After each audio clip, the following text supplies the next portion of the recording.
If you want to be more persuasive, you might actually want to try speaking slower. So research shows that speaking slower actually persuades people better than speaking faster. So there's some theories of why this happens. So we think that sometimes when people speak very quickly, that can be associated with anxiety. So a lot of times when people get anxious, they start to speak quicker.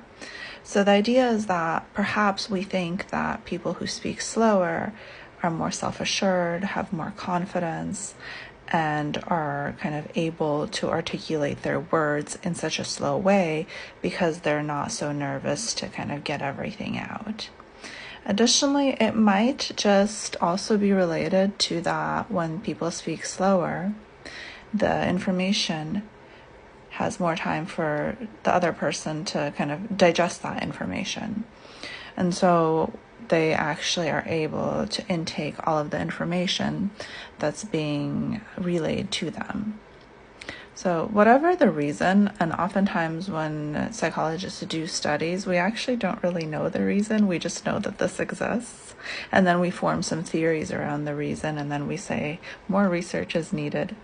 But it does indicate that slower speech does seem to have a beneficial effect on persuasion. How slow? That's something that you might need to test yourself. But maybe a little bit slower than you would normally speak is something that you can try out. And one way to do this is to try filming yourself or try speaking in the mirror, something like that, right? And I know anyone who's not used to filming themselves hates it, but you do get used to it, I promise. So try filming yourself, slow it down a little bit, see if it seems natural to you, seems more persuasive, and give it a shot maybe at your next presentation.